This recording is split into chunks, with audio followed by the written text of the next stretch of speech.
Martin Luther waffe ye Jesse Jackson waffe osega ye Malcolm X wa Uganda okubaita Bobi Wine ye George Washington wa mani kali kankula fatia ye Mandela waffe olutalo wa mu Uganda lwondu yina kubanga bampagira je bali kansoke nduze mbazungu kati ogenda kwekanga nga Bobi Wine ayogeredde mu Senate ya America otye n'okutya fatia genda ano Museveni currency gwazimbye ne Southern bypass batanso jikubamu ebiraka Jia kazimba mbwatali kongo kati akola eyo bana bafuga Uganda bajja kuba kyeyo otegede kubanga nze mbalabira kubikolwa byabwe kubanga ebikolwa they don't care ndaba bachina abazona omanyi tutansofuna abachina abogera Uganda bali eyo basanga luwero nga guddewe edduuka atunda nigina government ya Uganda eri Congo Museveni tagenze kukolera abana Uganda agenze kukolera ye bana be nabazukulu be nabazungu anti Bobi Wine yakizuula nti okuba Museveni wansi Bobi Wine akalwa akaina mwankole mu mambuka mu centro akaina wano ekyo kyaggwa n'amanya nti kati ono Museveni amanyi ge galiwa gali mu bazungu nyina mpira mu bazungu.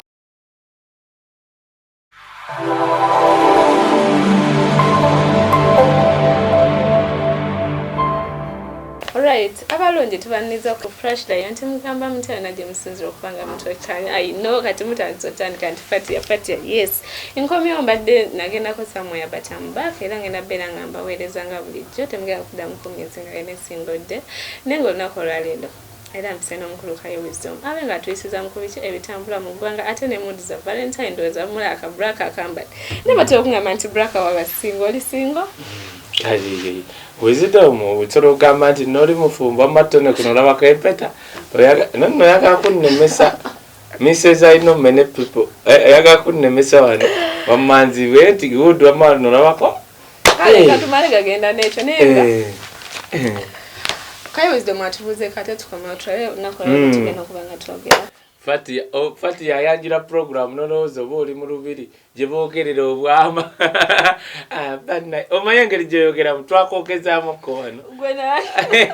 nekati tewali tabu bananga amanya gangenze Kaye wisdom mutano omulale yakulya ku mato mutali mazine serira akabuli jomba gatwave rengo isingiro netuingira Buganda tuli bana basawasajja kabaka netwatukane ngero twasitusamba ne mugawo oli gwo wendigwa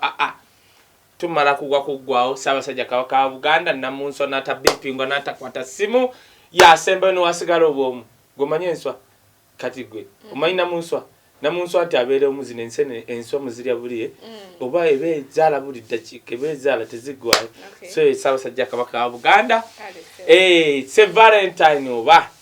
no vale kale tuli mu biro bya Valentine oba yawedde oba egenda kubeerawo kakati kyo kiri nti nagambye abavubuka kwata kimu sinika zo zitunde boxer zitunde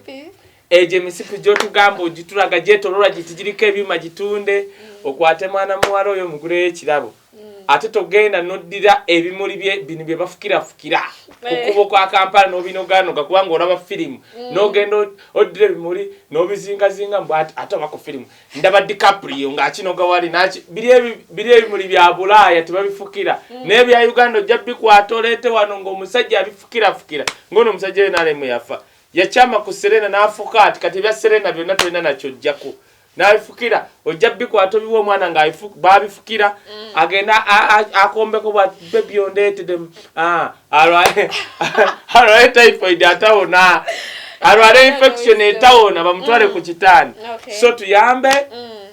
mwana watu mutwale mugure yakani gure ebintu egala tebabiseera kwata amandazi abiri okagulira omwana kubalo toy mwe ba boyfriends ba mikwano jaffe Mkulu no mchese, mtemutula cha chocolate fe mikwano jaba girlfriend. Kozi namwe bana. Nachageza ko gaba. Ba boyfriend ba mikwano jaffe. Tebaleta chocolate. Chocolate mukoyi. Abaleta chocolate aba bakozi atoba yagala mukwano go kakati gobera mpisi. Ne bakuleta mwogo musiki. Ato maka gwa kwete gaba ino mayanti. Eche nacho Babali singo tupati ina free ko mikwano. Bana yabanonya Fatiyo no munonyako ku TikTok Fatia Lujja gena ku TikTok oteke Fatia Lujja ali mu movie azanya n'aba romantic nze kanchogereko ogenda no kati no omanyi nti no go yantandise okulaba egundi bina Uganda nala bina Uganda ne Fifi nangira akantu Fifi yanna banange batubye n'okutubba bayira baba andi era tebabba banaku ne kakati baba biba temuyina mukuumi nange oba nkugambe ntya ale Kagayi yafulumye muko yagenze okudanga bishimba kito naye wisdom omuntu yatubye ekintu kino baade setting the following period of time why making the sure nti ne card zona ne cameras yatute buli kintu kyetwetaaga mu bobo naye kakati kate yatute mutwe omanyi Uganda bwemu kati olaba ani aromatic muzanya group kati yeriko film kati zetulaba kati omuntu asoro okujja bwati n'agamba bano bachali tubakutte mututya tubafirizeyo omwaka matamanyi nti tebatutte mutwe ne muddawo ya oli mucheka muchekango era muchekango nazanyanga mona izite hola ngambe ntasihola anyway by the way kuchekanga I want to appreciate some people abantu bampagide wisdom okay and kati walo mzanyo ogujja kubukede I think next week abadde bala bakali amagwa kagenda kugwa wajja batenda era nzijanga kandi you don't need to miss me kati fati abadde bano aromantic badira Hollywood ye mu America ne bagirete Uganda abadde mu nyumba myezi obajijo nga bazanya film kati mutegedde jabadde bonna abadde bamunoonya kati unazemu wano no problem wotukidde osogana ku page yange ko Fati Royals nayo noberango support chokere buno Fati ona agambye nti osoro kale kankuvunire tofa wadde yogedde Uganda agambye osoro muno nyako ku Facebook page ye bagita Fati Rujja Royals kiri LR Royals Royals ku page yange no bangofuna ngonika follow no kuba nakatu omukulu Amazalibwa nteke n'ekikopo wansi malayo mali munaye wano nakola yalo yazalibwa eranga tugenda celebrating Amazalibwa ngere enjawulo oba otandike na kumuyimbira no so kwogera ekigambo kimunyweyo ko manyi naddala gizankutte anyway omukulu Bobi wano nakola yalo Amazalibwa eranga tusinzidde wano Kaye wisdom official ku tugenda tumwagaliza Amazalibwa enjawulo neba no tona nangobere nali bwati alola bolozi kanfuno mukisa kankubuli anti katife wano mu Uganda na dala Central region and when I talk about Central region I don't only mean Baganda people twagulawo nti ngojeko Ssaabasajja Kabaka ye tiyenkanika addaka ogwo tutegeera ye Bobi Wine abamu basolo ngam Museveni ali mu namba ezo eziddirire eyo nenkugaye Bobi Wine lero Amazalibwa gwe happy birthday your excellency Bobi Wine kangezeko kuya ngendo yimba tanga kayimba happy birthday to you happy birthday to you happy birthday dear Bobi happy birthday to you nina kono naleo mu kiyumba nakula ngo yogede ku kyoli omita edibiche oli minyenyo oli asana kati nzokutte fasano kayimba ali ku kipipa puwa simemi nadayo kuyimba hizo okutigomya abantu alone yamngambe wisdom ya mu studio kubeyimba mugamba ngenda kujja neno nja kuddayo olaba yinde nensirikira nengamba zanyizo yimba abantu ne banyinga so thank you so much Bobi Wine let me tell you egwanga etaina abantu libawa bali a nation without people who inspire its citizen it's a useless nation egwanga lirimu abantu nga tebalina bebalabirako baba inspiring teriba gwanga mu America chovula batambula ku American dream sajja yogera ekiga American dream buli omu ne president yajja agamba American dream right now mu Uganda tubadde tuli awo bano bachali batwepankako bwepankizi myaka 2 ngwanyumya twagenda eruwero 25 until Bobi Wine wajja kwakati mu Uganda abantu balinga batambula nga kale obeerawo bubeezi tewali kiku inspiringa bw'obagamba twalwana bagenda ku talesita zaabwe we boogera ne balya ssente zaabwe ne baddayo nti batambula n'abakuumi batambula n'emizinga then until Bobi Wine we yajja game n'ekyuka kyobola kati wano mu Uganda game yakyuka ekigwawo tulinda Bobi Wine kye kibaddewo so we want to celebrate kwa Bobi Wine. Bobi Wine ye king ye Lino walingo mita papi oba walingo mita Bobi Wine ye Bobi Wine ye King Luther Martin Luther wafe ye Jesse Jackson wafe osega ye Malcolm X wa Uganda okubaita Bobi Wine ye George Washington wa mani kalikangula fatia ye Mandela wafe Mandela ye Thomas Sankara wafe Bobi Wine ye Mandela wafe wano ye Jomo Kenyatta wafe ye ta Manchester ye ta ya Uganda nkubulidde Museveni akyasolo kumiryawo mukali ani asolo tugenda mu Western Uganda ani agamba Museveni yetta no Museveni tulinda nakolo tugenda musibula tujaguze tulibe tunalya adde wali erwakitula oba agende jana agenda kati Bobi Wine ye Mandela waffe line gwanga ne kati kankubulire no oba ofotya bangi bogedde nalabako n'omukulu noba yali ali n'agamba no yagamba ati actually naye kankikubuuze tuli wano wood do you feel like calling President Museveni the father of our nation tena asobola nakyogera ku myaka nzubulira ebyaddala katu analyzinga emyaka 36 President Museveni jafugidde Uganda teriyo muntu asobola kumugamba nti President Museveni is the father of our nation. Abyonoonye byonna kugamba oli abyonoonye ali kumpi kwonoona nakundi ku toleti ye. Gwe kyoyina omumanya abyonoonye. You can't is not so ate kakyandibadde automatic olaba ba Jomo Kenyatta bali e Kenya. Jomo Kenyatta bwe yafuga si bakyukuyu mwava ne bannakenya ne bamutuma ye taala ya Kenya. Ni bamutuma the father of our nation. Nyerere. Tanzania ebadde ne president abenjawulo Nyerere ye taata waabwe taata w'ensi yaabwe. Wano President Museveni yandibadde nga is the father of our nation. Ne Museveni ye Mobutu. Mobutu yafuga emyaka gyonna. Nomala okyogera mu Congo nti Mobutu ye taata wa Congo. Bali abakongo basooka nakuba makayabu. Otege kyengamba kati President Museveni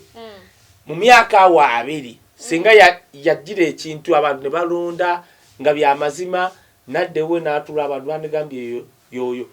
omuntu gwe nali mpulidde wano mu first family abantu gwe batuuma erinnya ne balikkiriza yali Jerusalem Sale bagamba omusajja is the best the best listener nekikwata mu bantu Jerusalem Sale ne President Museveni mbulira kye bali bamutumye ekiri awo ekirungi gwe mpaayo kiriwa mbuye kubanga labayo yaleeta bonna bagaggawale bo bokka ne bagaggawala bo nga bo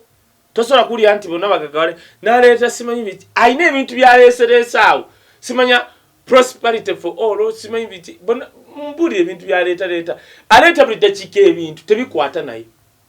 biyamba baba benyini anti kyenkugambye prosperity for all bebo nga bo so kati paka Katonda watu wadde essuubi kati kankulu Bobi Wine mulaba agenda kutwala byonna ebitibwa Museveni bibandi badde bamuyita banna Uganda byonna biyitibwa Bobi ate bwatandika Bobi muyitanze nkugambye lyetaala lyessuubi ye Mandela Thomas Sankara ye Nyerere ye Uhuru Kenyatta ye buli kimu kati Uhuru wetwogerera wano Uhuru Kenyatta afuze Kenya emyaka 10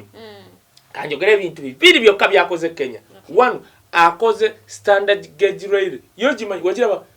railway mu South Africa olinnye okuva side wa wano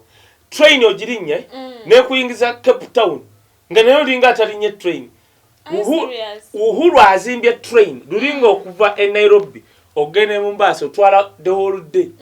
ogenda mu basi kugira mu kasana omusajja nazimba train oba tusedde oba saama sidda giri nyamu ngira abulabe kwa maze myaka ena sitambula njagala gende Nairobi ngiri nyemu bagamba 2 hours or 4 hours ng'otuuse eri comfortable si bino bitwini bya ebive kasese President Museveni oli omwana azze mu myaka mwe actually agizimbye mu kisanja kino kyatandise mu agizimbidde myaka 5 n'agimala kankuwe kirala akoze mu Nairobi azimbye miles omutwalo mulamba no ndine wele mina simutwalo 10 miles eza chorus zayongeddeko 10 bwezi mu kisanja kino kyamaliriza nkuwebyo tibanakanya bagamba kino ne kino nti bana baku railo yiyo ne chorus bamulaba genda ano Museveni chorus gwazimbye ne Southern bypass batanso gikubamu ebiraka Jia kazimba mbwatali kongu kati akola ngudo kati so Bobi Wine agenda stagenda atutte byonna bye twandiyise President Museveni Bobi Wine abitutte byonna bikutte bwati neba ba westana oba ba northern ba centralna simanya ba easterna bonna no yogera boti no ganti Bobi Wine yesubiri ya Uganda no northern agamba you are talking wisdom awe nyini Wenjagala atatu kubetoche musonga yo mukuru Bobi Wine ogenda mu European Union awe nyini wetwatandikira kibadde kyade kitegeza anti kankubulye kanyinako abantu bagaye nti ndi mulwadde wisdom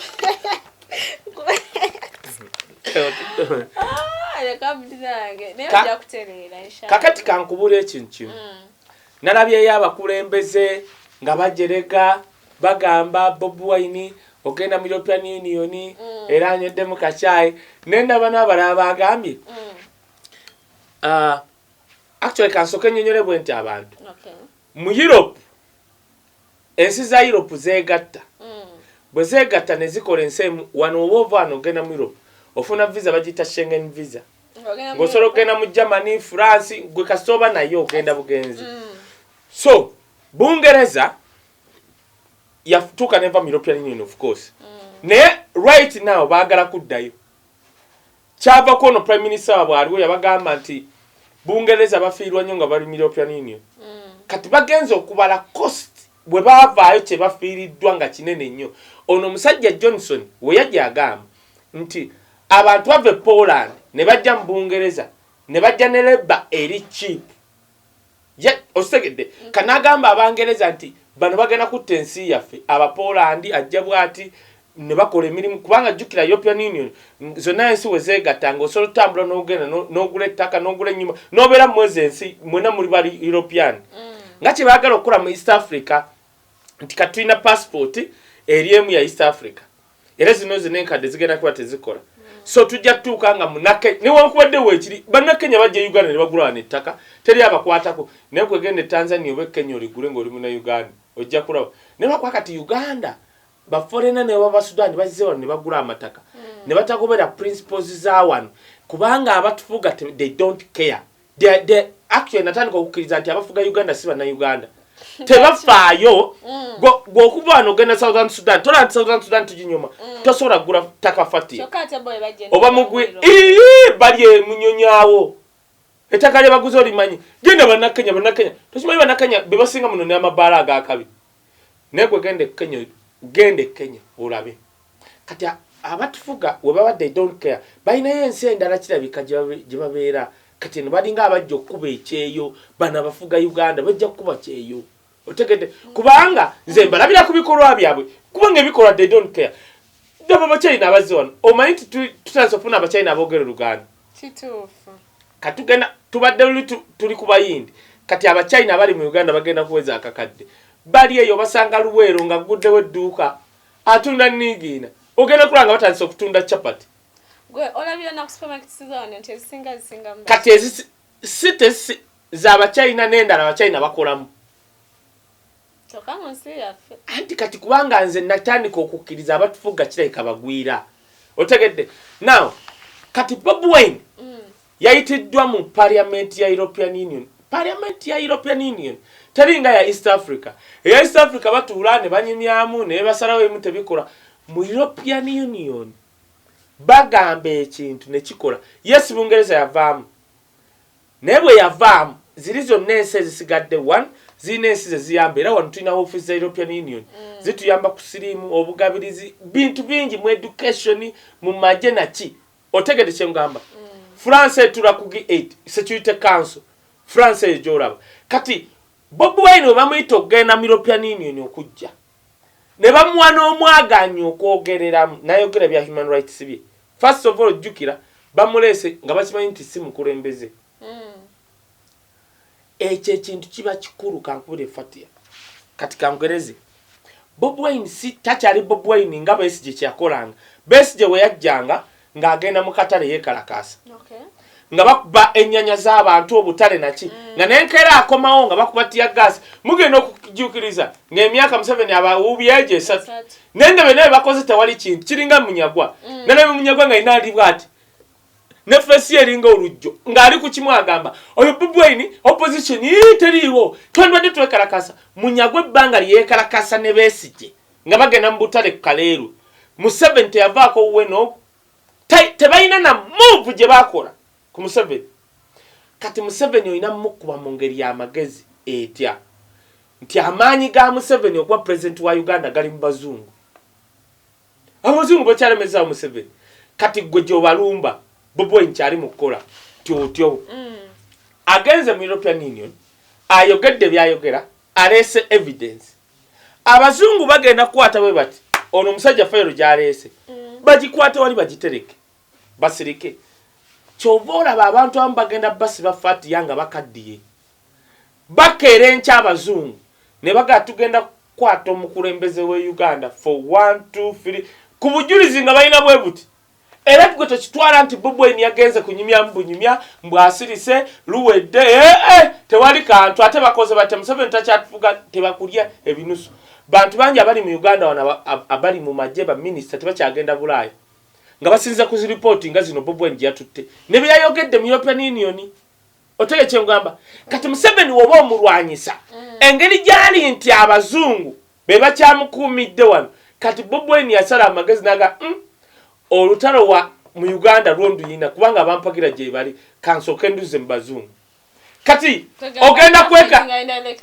kwekanga nga Bobi Wine ayogeredde mu Senate ya America otye n'okutya Fatia anti atandise European Union kitegeeza ayogeredde mu France, Germany, Switzerland zonna amawanga agakunganyiza n'ayogera nalabye banna Uganda bana abaawo wano abatamanyi byabufuzi ng'egye bitambula nga baseka nga naseka tebamuyitangako wadde Kenya wadde Burundi mu parliament ya Burundi kwogera tulina baminister Uganda nga abadde baminister emyaka 3 naye nga tebamuyitangako wadde mu parliament ya Burundi to present naye asekerera Bobi Wine eyagenze mu European Union Parliament n'atuula n'ayogera n'agamba byabadde anywamu kacaayi naye ngono minister amaze emyaka nze nyina muzeyi wange otafire simulabanga ko otafire tasobola kunyinga simulabanga nako wadde mu Parliament ya Burundi ng'ayogera otafire oyo goraba bamusalya ne constituency simulabanga kati ndetaani ani twandebe gambye Kayihura bandyogedde mu Parliament ze Rwanda wa ngani akuwa nabo bawulira byafaayo bara mwana akola byafaayo Bobi Wine yava ku luyimba lwa bebe yaluyimba buyimbi naye oluyimba lwa Bobi Wine nkola byafaayo Bobi Wine ye yaluteeka mu nkola akola byafaayo gamba bana Uganda basubire ekisinga okuva anti Bobi Wine yakizuula nti okuba Museveni wansi Bobi Wine akalwa akayina mu Ankole mu Mambuka mu Central akayina wano ekyo kyaggwa n'amanya nti kati ono Museveni amanyi ge galiwa gali mbazungu nyina mpira mbazungu kati asose Europe ogenda kulaba bujja kucha wano lumu Bobi Wine nga bamuyingiza Senate ngakola presentation otegeti kyengamba Mandela bakimukola bamutabati n'alumbeze enkungana era abantu abatamanyi byabufuzi Nelson Mandela bamutwalanga mu nkungana to speak kubanga omuzungu omujja mu South Africa yali abafuze emyaka obubemeko bakyenda kati tusobola kumalaga mujjawo bodi ngoina mukubira eri gyayina amaanyi otegera kyengamba kati Bobi Wine yava ku byobufuzi bya gundi byaba munyagwa abalina face ziringanga enzijjo abeera bwato bamanyira kulya buli sente yali mukosase n'atakwatayo mu binogu oyo munyagwa oyo ateze nataddawo na milioni 2 ajja atambule ng'Omuganda si Muganda obega yagana si Muganda namuga jango tambulengo Muganda gwe munyagwa taina necho kati kubanga bamanyira bubbi bamanyira diru kati Bobi Wine aze naye munyagwa ngali ku bolometa ngali mukugamba nti en opposition teliwo egena kunyuna mu 7 kubanga agenda jiri anga bunyama nengamba nangera bamunyagwa engeri je yakulira ekawempe waffe eri mu mpuuta yenna ali awo yakulira ku bbiri wali mu bito by'ebyennyanja ku bbiri awo he was nothing there ongambe mubadde mu opposition nga FDC ne munyagwa emyaka 10 oba oyo munyagwa what have you done kyetubala gwe ombulire tutuule bwe tuti omwana ali mu kwogera mu nkuŋŋaana za kabi juzi yali ne president we Zambia n'Obasanjo gwe bagambye anywa bunyika chai n'atambula Museveni emyaka 35 fati yajamaze Uganda yakola dda kye bayita emirandira bakiyita bate emirandira he has roots mu bazungu kati me give you an example Museveni Ugandan government eri Congo okube Congo Museveni tagenze kolera bana Uganda agenze kolera ye na family na bazungu government ya Uganda eri Congo Museveni tagenze kolera bana Uganda agenze kolera ye bana be na bazukuru be na bazungu bwagende Congo nateka ya maje bali abazungu bajja ne basima Congo yense ine chobuga buli kyabugaga chobulira let me give you an example twali mu Citizen nenda bimotoka nga bizikyama bwe zisura bwe singa bazicharginga ensi nyingi nyeza abazungu right now zigenda zigoba amafuta kubanga amafuta gatta obutonde bwensi bazze kujja kucharginga simu waliwo ekyobugaga oba kitabate kye bakola muzi batteries ezicharginga emotoka kiri Congo otegere kyengamba kiri Congo kati abazungu balina interest e Congo kati Museveni akutte bana Uganda kubanga Museveni amaje gagesiga bana Uganda niwaga mugende mutoyi mugende kukiswa mugende manju gagenda agatutte Congo oba tutte mutwalo nafisake 13 teri agenda mubuza wabula America singa situra amaje gaba America ne gatwale Congo ne babakuba omujasomo wa America kubatidde Congo asobola kugisako president wa America kati Museveni akola bwati asitula bana Uganda amaje nagatwale Congo nagamba abazungu amuje bebe mwagala nze mbataddeyo security teri agenda bakwatako yeyo interest je nkugamba nti ekyayimiriza Museveni wano bazungu otegedde byabakolera nti atuse Somalia nti America ina interest e Somalia kikyetwala Diamond wali n'amafuta otegera kati yataddewo mu Afghanistan Uganda yayina ya maje muganda wange lwakuwanga ebintu ebimu tetwagala byogera America ne bajje ne batwala kati omuzungu Bobi Wine yabala president Museveni nti wano wanewaka Museveni agakana populate kasola kunzijako amanya agajja abazungu nti agenda nakola ebyabazungu abazungu nabonga oyagira abera mu Great Lakes region wano Museveni yakyasinza okukolera abazungu kati yabakolera kati Bobi Wine alina kukola ki alina lutalo duza mu bazungu fati otegedde aina ate abakoledde emyaka 3 kati ono yakatandika kati aina kubirira mwaka gumwebiri nga abannyonnyola ti Uganda tegenda kuba bwetyo Uganda bana Uganda banakera encho kuchawa president Museveni namwe abazungu bajja bakyayiramu bajja batwalanga mu basibyeko omusajja otegedde kati Bobi Wine omulaba nga agenze mu European Parliament abatagenze kunywa chai abaddidde olutalo olwa president Museveni amurumbye ku front line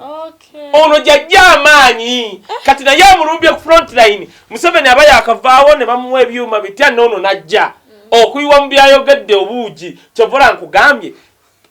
tukyali wano ojja kulaba Bobi Wine nga agenze mu Senate ya America ngali mukwogera kati era ojja kulaba ebibiwumba tutu bya wano bi politician ngewe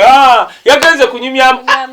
mu bazungu oba togenze kunyumyamu ogenda kulaba president Museveni ngakwadde appointment ya sawa nya osobola tuukayo n'omulaba enkeera osobola mulaba n'omulaba enkeera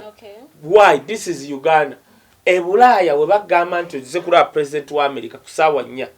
ziba zituuka 3:5 nga bagamba olwedde president akwetekedde kiba kiplanning bakitegese bulungi Bobi Wine kyolaba kyagenze n'akola he is doing a great job because abazungu abo engeri gye batadde interest zaabwe mu Africa olina bakakasa nti Uganda yeetaaga okuba independent okozesa omukulembeze wa Uganda temumuganya ate kutulugonya banna Uganda. Yes, amagye gaffe mugasasule e Rwanda, amagye ge Rwanda gabadde Somalia nga bagasasula mu dola nga nage Uganda gye gali nage Rwanda age Rwanda bagasasula mu dola ate age Uganda sanga kwa kawo bali agesigala kweyogerayo ko atujibeko naye kanjiwuzike nga mugamba nti Bobi Wine oyo mwegendereze agenze kukinyi era kyovola bona abo opposition abaali bali asset za Museveni banyigidde Bobi Wine kati bazze mawulire muvuma kyovola n'Abedi Bwane kali ku mission agamba Bobi Wine basinkane Museveni lwaki ayagala kifaananyi nga Museveni ali ne Bobi Wine Museveni akitwale mu bazungu mulaba nteesa nabo njogera nabo tewali kyamaanyi kyovola Abedi Bwane kalemeddeko tuteese n'omusajja Abedi Bwane kabadde president wa PPD simanyi PPP ye yali ateesezaako ne Museveni ate abaana kati ne Munyagwa yazze omuvumi era nze nsaba abantu bonna abantu abamu abanyampi nga Munyagwa mubalabe bulabi temubanyega abantu abamu nkiddamu abanyampi nga Munyagwa mumulabe bulabi temumunyega Abedi Bwane kamulekera ekirowoozo kye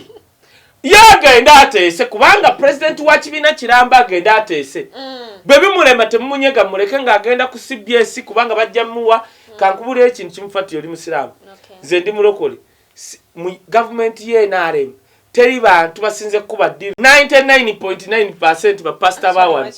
ngugambi bonna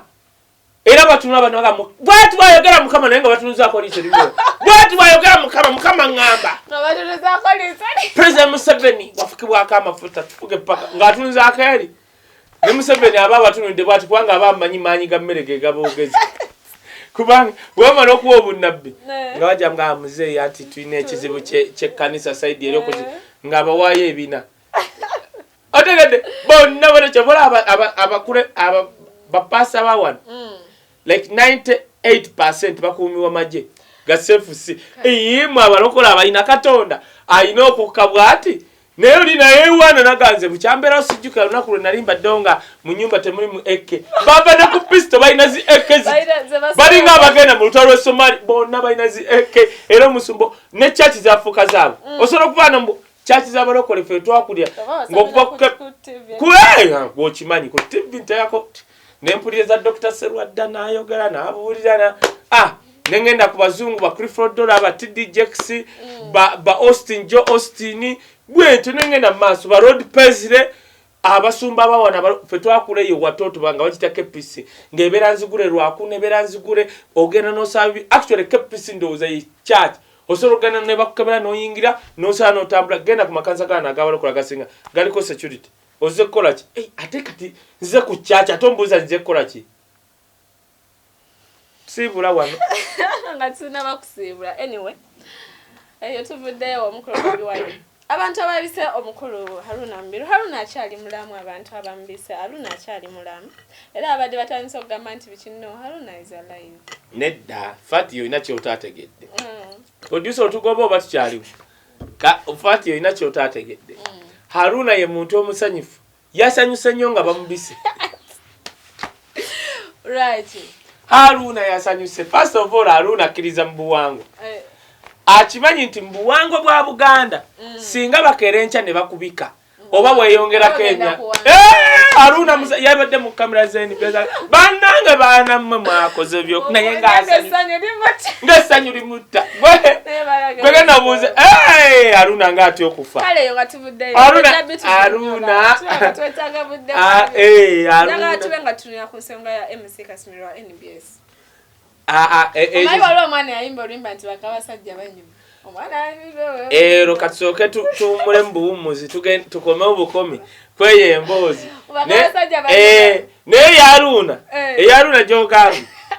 Haruna musanyufu kubanga amanye empewo ze waabwe zonna zimo kati waba abadde agenda kufencha bamwongedde emyaka 10 era watwalirize osegedde ekyo kimwe ekyokubiri abayimbi be Uganda tobeteeka nko mukolo obubadi ajja kola akabadi kati gomanyi nti bameka buli gye bagenda okuteeka ekisho ya Haruna bannayuganda bagenda kujja bagamba Mujam tutwa musajja agenda okufa. Kweba buli omajja kati kirabika si ye. Akola ati ababadde balabidde Aruna nga balowooza yafuuka mufumbi wa mmere. Obusajja bukuba empola ekyokulya. No, era njagala okwebaza bannayuganda abawagidde Hajji Aruna, Samisa Semakula, Geoffrey Lutaya. No, ngamba balina emmere. Ne Geoffrey. Waliwo n'oli Bobi. Abantu aba ne Lule muzeyi Lule nkunoonya wa Pakalasiti. Bonna abawagidde bannayuganda naddala nga babadde mu entertainment industry. Actually mukulu wa Pakalasiti babadde mu bidongo.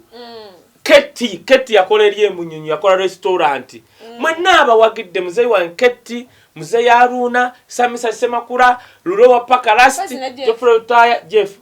Arwa. Ne Jeff tata ina mmere. Simanyi.